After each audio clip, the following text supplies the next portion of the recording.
প্রিয় দর্শক, আপনাদের শুভেচ্ছা জানিয়ে চ্যানেল আইয়ের নিয়মিত আয়োজন সংবাদপত্রে বাংলাদেশের আজকের পর্বটি শুরু করছি আমি মীর মাসরুর জামান। গণমাধ্যমের শিরোনামগুলোকে ঘিরে চলমান পরিস্থিতি নিয়ে আলোচনায় এই আয়োজনে আজ সম্মানিত অতিথি হয়ে আমাদের সঙ্গে রয়েছেন দৈনিক যুগান্তরের চিফ রিপোর্টার জনাব মাসুদ করিম। আমরা স্বাগত জানাচ্ছি আপনাকে আমাদের মাঝে। ধন্যবাদ। প্রিয় দর্শক, আমরা সংবাদপত্রের শিরোনামগুলোর মধ্যে যেগুলোকে প্রাধান্য পেতে দেখছি সেগুলোর মধ্যে রয়েছে মাগুরার যে শিশুটি নির্মম বর্বরতার শিকার হয়ে শেষ অবধি যার মৃত্যু হলো, সেই শিশুটিকে ঘিরে মানুষের আবেগ, মানুষের প্রতিবাদ এবং ধর্ষণসহ নির্যাতনের প্রতিবাদে যে বিক্ষোভ, সেই শিরোনামগুলো প্রাধান্য পেয়েছে ঢাকায় জাতিসংঘের মহাসচিব অ্যান্তোনিও গুতেরেস এসেছেন, তাকে ঘিরে নানান রকমের সংবাদ, এবং আরও প্রাধান্য পেয়েছে মাননীয় প্রধান উপদেষ্টা অধ্যাপক ডক্টর মোহাম্মদ ইউনূস চীন সফরে যাবেন, সেই বিষয়টিও। আনুষঙ্গিক সংবাদগুলো রয়েছে, সেগুলো নিয়ে আমরা আলোচনার চেষ্টা করব। তবে তার আগে সম্মানিত আলোচক, আমরা জানি একটি শোক সংবাদ আমাদের গণমাধ্যমগুলোতে আমরা দেখতে পেয়েছি। ঢাকা বিশ্ববিদ্যালয়ের গণযোগাযোগ ও সাংবাদিকতার শিক্ষক এবং বিশ্ববিদ্যালয়ের সাবেক উপাচার্য অধ্যাপক ডক্টর মোশাররফ আরিফিন সিদ্দিক তিনি ইন্তেকাল করেছেন। সেই শিরোনামটিও আমরা সংবাদে দেখতে পেয়েছি শোক সংবাদ হিসেবে। ধন্যবাদ। এটা অত্যন্ত দুঃখ ভারাক্রান্ত চিত্তে আমরা মধ্যরাতে এই খবরটা পাওয়া গেছে যে আমাদের দেশের একজন বিশিষ্ট শিক্ষাবিদ এবং ঢাকা বিশ্ববিদ্যালয়ের সাবেক উপাচার্য জনাব আরিফিন সিদ্দিক স্যার, উনি আমাদের কাছ থেকে ছেড়ে চলে গেছেন। তার এই বিদায় একটা জাতির জন্য অপূরণীয় ক্ষতি। আমরা তার বিধি আত্মার মাগফিরাত কামনা করি এবং একই সঙ্গে ওনার শোক সন্তপ্ত পরিবারবর্গের প্রতি গভীরভাবে সমবেদনা জানাই। তার যে অবদান আমাদের শিক্ষাক্ষেত্রে এবং বিভিন্ন ক্ষেত্রে, সেটা অবশ্যই তার ছাত্রদের মাঝে এবং সকলের মাঝে অনুপ্রেরণা হয়ে থাকবে।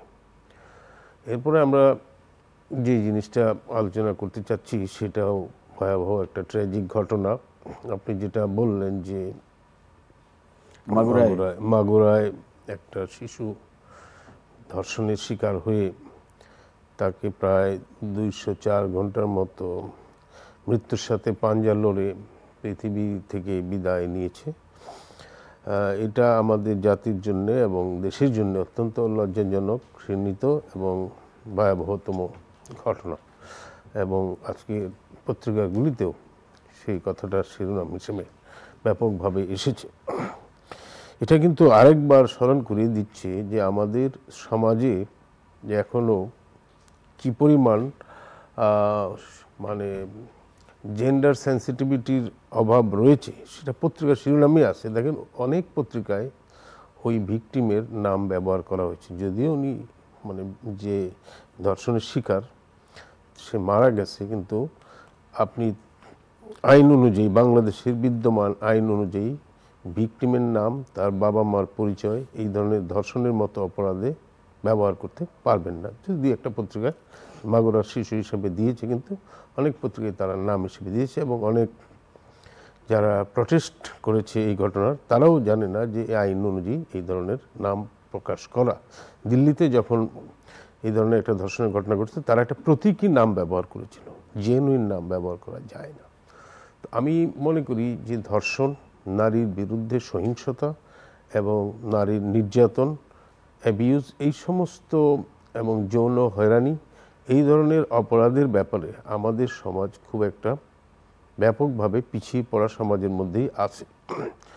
একটা হলো যে বিচার, প্রধানত যে এখন ধর্ষণ বা নারী নির্যাতনের বিচার আইন হয়তো অনেক আছে এবং আইনগুলি সেইভাবে কার্যকরভাবে হয় না। যেমন ধরেন, এখন এই যে বিরাট আন্দোলনের পরে গভর্নমেন্ট বলছে যে তারা 7 দিনের মধ্যে বিচারটা শুরু করবে এবং 180 দিন যেটা ছিল এটা কমিয়ে 90 দিনের মধ্যে এটা ট্রায়ালটা শেষ হবে, তারপরে আপিলের সুযোগ তো থাকছেই। এইখানে যে জিনিসটা হয় যে বিচারের ক্ষেত্রে আমাদের যারা তদন্তকারী কর্মকর্তারা, তারা সেটা টাইমলি শুরু করেন না, অনেক এভিডেন্স হারিয়ে যায় এবং বিচারটা দৃষ্টান্ত বিচার যদি না হয়, জবাবদিহিতার মধ্যে যদি না যায়, এটা তাহলে অন্যান্য অপরাধীরাও কিন্তু মনে করে যে এই ধরনের অপরাধ কোনো অপরাধ না, সেটা তারা পার পেয়ে যাবেন। এটা আমাদের এক। আর দ্বিতীয় হলো যে একমাত্র বিচার দিই যে কোনো সহিংসতা, নারীর বিরুদ্ধে সহিংসতা বা নারী নির্যাতন বা ধর্ষণের মতো গুরুতর অপরাধের মানে সমাধান আমাদের দেশে সম্ভব নয়। সেই জন্যে আমাদের ব্যাপক ভিত্তিক সচেতনতা দরকার এবং সমাজের প্রত্যেকটা স্পেয়ারে যেখানে সংস্কারের দরকার। যেমন নারী নির্যাতনটা একটা মানে এখানে প্রটেস্টটা খুব বেশি দীর্ঘদিন হয় নাই, খুব নীরব সাইলেন্স ছিল, যে কারণে এটা একটা নর্মালাইজও হয়ে গেছিলো। যেই এই ধরনের হয়রানি, যৌন হয়রানি, রাস্তাঘাটে মেয়েদের করা, সে কি পোশাক পরলো কি না পরলো এইসব বিষয়ে অবাধে মন্তব্য করা, এটা একদম স্বাভাবিক হয়ে গেছিলো। কিন্তু এই জিনিসটা যে স্বাভাবিক না, সেই জন্যে আইনই যথেষ্ট না। আমি মনে করি এই ব্যাপারে ব্যাপক প্রচার প্রপাগান্ডা মানে ব্যাপকভাবে সচেতনতামূলক কার্যক্রম সরকারের দিক থেকে দরকার, নাগরিকদের দিক থেকে দরকার। তৃতীয় যে জিনিসটা হলো যে আমাদের মাইন্ডসেটে যাতে পরিবর্তন আসে, যে আমাদের সোসাইটির যে নারী পুরুষ এবং তাদের প্রতি যে নারীর প্রতি যে একটা সম্মান, এটা এমনিতে আমাদের সমাজে আছে যথেষ্ট, কিন্তু অনেকেই এই জিনিসটা সম্বন্ধে জানে না। আরেকটা জিনিস আমি এখানে বলবো যে এখানে যারা নিজেদেরকে ধর্মীয় নেতা হিসেবে দাবি করেন, তারা যে ধরনের সারমান দিচ্ছেন বা যে ধরনের ওয়াজ কিংবা ফতোয়া দিচ্ছেন, এগুলিও অনেক সময় এটাকে উৎসাহিত করে। যেমন বলা হচ্ছে যে কোনো নারী তার পুরুষ ছাড়া কেন বাইরে বেরোলো, বেপরদা কেন বের হলো, এই যে বিষয়গুলি, এগুলি কিন্তু অনেক সময় ইনস্টিগেট করে নারী নির্যাতনকে, ধর্ষণকে বা সামাজিক অনাচারকে। তো আমি মনে করি এটা অবিলম্বে স্টপ হওয়া উচিত, এটা আইন দ্বারা স্টপ হওয়া উচিত, দরকার হলে সরকারের মাধ্যমে এটা ব্যবস্থা গ্রহণ করা উচিত। আর এই ক্ষেত্রে আমার মনে হয় যে জেনুইন ইসলামী চিন্তাবিদ যারা আছেন তাদেরও, কারণ ইসলাম ধর্মের নারীর প্রতি যে সত্যিকার মর্যাদার কথা বলা হয়েছে, এই ধরনের সারমানগুলি তার থেকে সম্পূর্ণভাবে বিপরীতমুখী। সুতরাং আমি মনে করি এটা সর্বব্যাপী অ্যাপ্রোচ ছাড়া আগামী দিনেও এই ধরনের ঘটনার পুনরাবৃত্তি ঠেকানো কঠিন। আমি আশা করব আমাদের সমাজ যেভাবে এই ঘটনাটাকে নাড়া দিয়েছে, সেই ঘটনার প্রেক্ষাপটে আমরা সবাই মিলে যদি চেষ্টা করি, তাহলে এই ধরনের ঘটনা হয়তো আরেকবার পুনরাবৃত্তি থেকে ঠেকানো সম্ভব হবে। তো এটা আমরা একটা আশা থাকবে। এবং আমি যে মেয়েটা মারা গেলেন নিগৃহীত হয়ে, আমি তার আত্মার শান্তি কামনা করি এবং তার পরিবারবর্গ যাতে এই ব্যথা বেদনা সহ্য করতে পারে, যদিও এটা সহ্য করা সম্ভব নয়, অসম্ভব, তারপরেও আমি প্রার্থনা করি এটা করতে পারে। এবং তৃতীয় হলো, আমি আশা করব সরকার যে প্রতিশ্রুতি দিয়েছে, বিশেষ করে আইন উপদেষ্টা কালকে বললেন যে তিনি একটা শিরোনাম আমরা দেখতে পাচ্ছি যে তিনি বলেছেন যে বিচার বিলম্বের কারণগুলো দূর করার চেষ্টা করা হচ্ছে। এটা উনি যেগুলি বলছেন, আমরা কিন্তু এই ধরনের কথা নতুন কিছু না, এর আগেও সরকারদের কাছ থেকে এই ধরনের পরিস্থিতিতে শুনেছি। কিন্তু এখন উই আর নট মানে একেবারে এই সমস্ত ওয়ার্ডে বিশ্বাসী না, কাজে অ্যাকশনে প্রমাণ করতে হবে।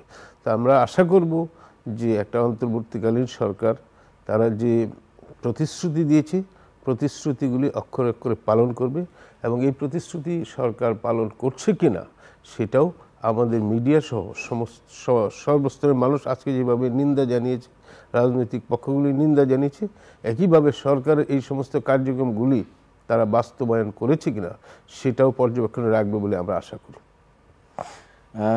কূটনৈতিক সাংবাদিকতায় দীর্ঘদিনের ধারাবাহিকতা, আমরা সেরকম কয়েকটি সংবাদ শিরোনাম আজকে প্রাধান্য পেতে দেখেছি। একটি হচ্ছে বিশেষ করে ঢাকায় জাতিসংঘের মহাসচিব অ্যান্টোনিও গুতেরেস, তিনি রোহিঙ্গা সংকট নিয়ে আলোচনা হবে, তার সঙ্গে রোহিঙ্গাদের সঙ্গে ইফতারে অংশ নেবেন, এরকম বিষয়গুলো আমরা দেখতে পাচ্ছি। আর এর ভেতরে আর কি সংবাদ থাকতে পারে বা আছে বলে আপনি মনে করেন? না, অ্যান্টোনিও গুতেরেস এটা আমাদের দেশে উনি এর আগেও এসেছেন। আপনারা জানেন যে পর্তুগালের উনি সাবেক প্রধানমন্ত্রী 2 মেয়াদের এবং উনি একজন রাজনীতিবিদ এবং পরবর্তীতে যখন উনি রাজনীতি থেকে অবসর নেওয়ার পরে উনি একজন কূটনীতিবিদ হিসেবে আবির্ভূত হয়েছেন। যখন এই যে জাতিসংঘের যে শরণার্থী সংস্থা UNHCR সেটার উনি প্রধান হয়েছিলেন, তো সেই সময় কিন্তু তিনি বাংলাদেশে এসেছিলেন 2005 সালের দিকে। তো ওই সময়ে তিনি রোহিঙ্গা সম্বন্ধে অবহিত, রোহিঙ্গা সংকট, যদিও সেই সময় ইনফ্লাক্সটা হয়নি, 2017 সালে আগস্টে ইনফ্লাক্সটা হয়েছে। তো ইনফ্লাক্স হওয়ার পরে উনি জাতিসংঘের মহাসচিব বলে দ্বিতীয় মেয়াদ, প্রথম মেয়াদে উনি এসেছেন এবং রোহিঙ্গা সংকট সম্বন্ধে উনি সম্যক অবগত। যে জিনিসটা এখানে সবচেয়ে বেশি নাড়া দিয়েছে যে এখানে প্রায় 11 লাখ রোহিঙ্গা বাংলাদেশে আশ্রয় নিয়েছে মিয়ানমার থেকে এসে, কিন্তু এদের যে সাহায্যের পরিমাণটা সেটা বিশ্বব্যাপী মারাত্মকভাবে হ্রাস পেয়েছে। সাহায্যের পরিমাণ হ্রাস পাওয়ার একটা বড় কারণ হলো যে সম্প্রতি ইউএসএআইডি তাদের সাহায্য বন্ধ করে দিচ্ছে সারা বিশ্ব ইউএসএআইডির, এবং সেটার প্রভাব এখানে নানাভাবে পড়েছে। একটা হলো জাতিসংঘের যে সংস্থাগুলি আছে, যেমন বিশ্ব খাদ্য কর্মসূচি আপনারা দেখেছেন যে সম্প্রতি সাহায্যের জন্য আবেদন করেছে, যে এখানে 50% কমে গেছে সাহায্য। তো এইরকম পরিস্থিতিতে 11 লাখ মানুষের মধ্যে যদি সাহায্যের পরিমাণ অর্ধেক কমে যায়, সেখানে সামাজিক অনাচার অবিচার এই সমস্ত হবে, এবং আমাদের দেশের পক্ষে, আমরা যেখানে একটা ঘনবসতিপূর্ণ দেশ, আমাদের দেশের পক্ষে এই বিপুল সংখ্যক জনগোষ্ঠীকে এগুলি ভরণ পোষণ দেওয়া সম্ভব নয়। সুতরাং আন্তর্জাতিক সম্প্রদায়কে একটা সচেতনতা সৃষ্টি করা যাতে তারা এই সাহায্যটা অব্যাহত রাখে, এবং সেই লক্ষ্যে সেপ্টেম্বর মাসে বাংলাদেশের রোহিঙ্গা সংক্রান্ত একটা আন্তর্জাতিক সম্মেলন হবে, সেটারও একটা প্রস্তুতি এখানে আছে। এবং আপনি জানেন যে এই যে রোহিঙ্গাদের উপর যে গণহত্যা এবং অন্যান্য নির্যাতন চালানো হয়েছে সেই বিষয়ে একটা মামলাও জাতিসংঘের আদালতে আছে। মামলাটা করেছে গাম্বিয়ার পররাষ্ট্রমন্ত্রী বাংলাদেশ সফর করছেন, এবং উনিও এই জিনিসগুলি জাতিসংঘ মহাসচিবকে অবহিত করছেন। একটা রোহিঙ্গা বিষয়েও আমি বলবো যে শুধু ইউএন যেটা এইচসিআরের সাহায্য কমেছে, তারপরে ডাব্লিউএফপি কমেছে, ইউনিসেফ যা বা বিশ্ব স্বাস্থ্য সংস্থা এগুলিতে কমেছে, ইউএস বেস এনজিওগুলি যেমন সেভ দ্য চিলড্রেন বা আদার যে ডেমোক্রেসি ইন্টারন্যাশনাল এদের সাহায্য পরিমাণ কমেছে, যেহেতু ইউএসএইডি সাহায্য নিয়ে ওরা চলে, এবং তাদের পরোক্ষ প্রভাব কিন্তু এই লোকাল এনজিওগুলির উপরও পড়েছে। তো আমি বলবো প্রভাবটা খুব সর্বব্যাপী এবং রোহিঙ্গাদের উপর সেটা আরও বেশি। তো এই কারণেই ওনার একটা আগমন। এছাড়াও খাবারের জন্য বরাদ্দ অনেক কমে গেছে, আমরা দেখতে পাই। এবং এছাড়া আরও আছে, আরও ধরেন এই অন্যান্য জায়গাগুলিতেও যেরকম ইউক্রেনে বা গাজায় কিংবা আফগানিস্তানে বা বিশ্বের বিভিন্ন স্থানে যে ট্রাভেল স্পটে, সেখানেও সাহায্যটা ডাইভার্ট হয়ে যাচ্ছে, এবং বৈশ্বিক অর্থনৈতিক পরিস্থিতিটা অতটা ভালো না। এইসব বিবেচনায় রোহিঙ্গাদের জন্য একটা বিরাট সংকটকাল সামনে আছে। এই জন্যই তোনার এই সফরটা রোহিঙ্গার দিক থেকে খুবই মানে ক্রিটিক্যাল এবং গুরুত্বপূর্ণ, এবং উনি আজকে যে এখানে যাচ্ছেন, প্রধান উপদেষ্টাও যাচ্ছেন এই উখিয়া রোহিঙ্গা ক্যাম্পে। ইতিমধ্যেই রোহিঙ্গা মানে প্রধান উপদেষ্টার সাথে আজকে সকালে বৈঠক করেছেন, এবং সেখানে উনি আবার একটা খুব অভিজ্ঞ যেহেতু জাতিসংঘের প্রধান মূল্যবোধ হইল একটা বহু জাতিক বা একটা বৈচিত্র্যপূর্ণ সমাজকে সমর্থন করা। তো সেখানে জানেন উনি যে রোহিঙ্গারা একটা সংখ্যালঘু মুসলিম সম্প্রদায় যে মিয়ানমারের, সেই হিসেবে উনি আজকে কিন্তু ফাস্টিং করছেন, রোজা রাখছেন, মানে ওদের সাথে ইফতারও করবেন। তো এই জিনিসটা কিন্তু একটা সাংস্কৃতিক মানে স্বাতন্ত্র্যকে উৎসাহিত করার জন্যই উনি সেটা করেছেন। তা আমার মনে হয় যে এই সফরটা রোহিঙ্গাদের সাহায্য তহবিল এবং রোহিঙ্গাদের রিপাট্রিয়েশন অলসো, যাতে যদিও মিয়ানমারে এখন একটা গৃহযুদ্ধ চলছে, তবু আশা করি যে এটার একটা গুরুত্বপূর্ণ ব্যাপার এখানে থাকছে। তৃতীয় আরেকটা হলো যে ইনি এমন একটা সময় বাংলাদেশের রাজনৈতিক বা বর্তমান পরিস্থিতির এমন এক ক্রান্তি লগ্নে এসেছেন, যার সামনে আমরা আশা করছি যে একটা গণতান্ত্রিক ট্রান্সফরমেশন বা উত্তরণ ঘটবে। তো সেই জায়গায় একটা নির্বাচন কিভাবে অবাধ, সুষ্ঠু এবং অংশগ্রহণমূলক করা যায়, সেই প্রশ্নটা নিশ্চয়ই উনি ভুলে যাবেন না, কারণ উনি নিজে একজন অভিজ্ঞ রাজনীতিবিদ, যিনি পর্তুগালের 2 মেয়াদে প্রধানমন্ত্রী ছিলেন, এবং জাতিসংঘের মহাসচিব হিসেবে ওনার ব্যক্তিগত সক্ষমতাও মানে আইন দ্বারা নির্ধারিত আছে এই সমস্ত ক্রাইসিসে ওনার কিছু ভূমিকা পালন করার। এবং এখানে যদি উনি রাজনীতিবিদদের সঙ্গে বৈঠক করবেন না, কিন্তু সিভিল সোসাইটির সঙ্গে বৈঠক করবেন শনিবার দিন, এবং এরপরে উনি একটা প্রেস কনফারেন্সও করবেন। সেখানে জাতিসংঘের যে প্রত্যাশাটা বা আন্তর্জাতিক সম্প্রদায়ের যে প্রত্যাশাটা, সেটা হয়তো তার মুখ থেকে আসবে। আমাদের কাছে অ্যাপারেন্টলি মনে হচ্ছে দৃশ্যমান, উনি বলার পরে জিনিসটা আরও স্পষ্ট হবে, একটা অবাধ, সুষ্ঠু এবং অংশগ্রহণমূলক নির্বাচন তিনি বাংলাদেশে চাইতে পারেন, কারণ এই নির্বাচনটার উপরেই নির্ভর করছে বাংলাদেশের স্থিতিশীলতা এবং গণতন্ত্রের ভবিষ্যৎ। তো সেটা যদি তারা করতে হয়, সেক্ষেত্রে আমাদের ঐক্যমত্য কমিশন বা পলিটিক্যাল ওদের সাথে ঐক্যমতে কতটা কী অগ্রগতি, সেটা উনি আলোচনা করবেন, এবং প্রধান উপদেষ্টার সাথে ইতিমধ্যেই বৈঠক করেছেন, এবং সার্বক্ষণিক প্রধান উপদেষ্টা ওনার সঙ্গেও আছেন। সুতরাং ক্ষণে ক্ষণে ওনারা আলাপ আলোচনা করবেন। এখানে গণতান্ত্রিক উত্তরণটা আমাদের দেশের স্থিতিশীলতা শুধু না, এই অঞ্চলের স্থিতিশীলতার জন্য খুবই গুরুত্বপূর্ণ। সুতরাং আমি বলবো যে জাতিসংঘ মহাসচিব অ্যান্টনিও গুতেরেসের এইবারের সফর নানা দিক থেকে খুবই তাৎপর্যপূর্ণ, আমরা সেটাই দেখা যাচ্ছে। পরের শিরোনামটিতে যাই। মাননীয় প্রধান উপদেষ্টা অধ্যাপক ডক্টর মোহাম্মদ ইউনূস চীন সফরে যাচ্ছেন 26শে মার্চ। চীনের নেতা শি জিনপিংয়ের সঙ্গে তার 28শে মার্চে বৈঠক হওয়ার কথা রয়েছে। বাংলাদেশের সাথে চীনের একটা ঐতিহাসিক সম্পর্ক আছে এবং এটা সরকার যে ধরনের সরকারই থাকুক তাদের সবার সাথে আওয়ামী লীগ হোক, বিএনপি হোক, ইন্টারিম গভর্নমেন্ট হোক বা যে কোনো সরকারই হোক, সব সরকারের সাথেই আমাদের দেশে চীনের একটা সম্পর্ক থাকে।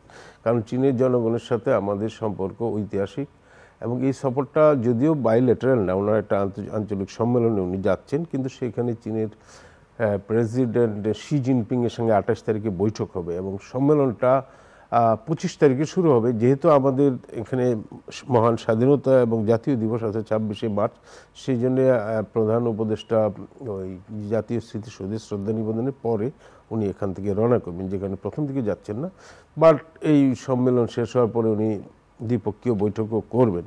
এবং চীনের সাথে আমাদের বহুমুখী সম্পর্ক, অর্থনৈতিক সহায়তা যেমন আছে, ব্যবসা বাণিজ্য আছে, ইম্পোর্ট যেটা একটা ম্যানুফ্যাকচারিং ইম্পোর্টের একটা মেজর অংশ। যদিও আমাদের এইদিকে গ্যাপ অনেক, বাণিজ্য ঘাটতি অনেক, আমরা ইম্পোর্ট করি প্রচুর, মানে $20 বিলিয়ন মতো যদি আমরা ইম্পোর্ট করি, সেখানে এক্সপোর্ট বলতে নাই বললেই চলে, বিরাট গ্যাপ। কিন্তু তারপরও আমাদের এখানকার জিনিসপত্রের দাম স্টেবিলাইজ রাখা, সেটার জন্য চাইনিজ আছে, চাইনিজ সামরিক সহযোগিতা আছে, নানা রকম সহযোগিতা আছে। সুতরাং আমি মনে করি চীনের এই সফরটা অত্যন্ত গুরুত্বপূর্ণ এবং একটা প্রতিবেশী দেশও আমাদের। But at the same time আমাদের মাননীয় প্রধান উপদেষ্টা এপ্রিল মাসের 4 তারিখে এই বিমস্টেক সম্মেলন হবে ব্যাংককে, থাইল্যান্ডে, সেখানে যাবেন এবং আমরা আশা করি আমাদের আরেকটা বড় প্রতিবেশী ভারতের প্রধানমন্ত্রী নরেন্দ্র মোদীও সেখানে যাবেন। যদিও আগের বার ইউএনএ তাদের মধ্যে বৈঠকটা হয় নাই, সময়ের সাথে অ্যাডজাস্ট করে নাই, কিন্তু এইবার যেহেতু দুই দেশের প্রাইম মিনিস্টার, মানে ওনার ইন্ডিয়ার প্রাইম মিনিস্টার এবং আমাদের প্রধানমন্ত্রী যাচ্ছেন, যদি এখানে ভারতের প্রধানমন্ত্রীর সঙ্গে প্রধান উপদেষ্টা বৈঠকটা হয়, তাহলে সেক্ষেত্রেও আমার মনে হয় এই প্রতিবেশী দুই দেশের মধ্যেও যে একটা ক্লাউড আছে সেটাও দূর করা সম্ভব হবে। অনেক অনেক ধন্যবাদ জনাব মাসুদ করিম আজকে আমাদেরকে সময় দেওয়ার জন্য। ধন্যবাদ। প্রিয় দর্শক, আপনাদেরও ধন্যবাদ সঙ্গে থাকার জন্য। চ্যানেল আইয়ের নিয়মিত আয়োজন সংবাদপত্রে বাংলাদেশের আজকের পর্বটি এ পর্যন্তই। ভালো থাকবেন সবাই।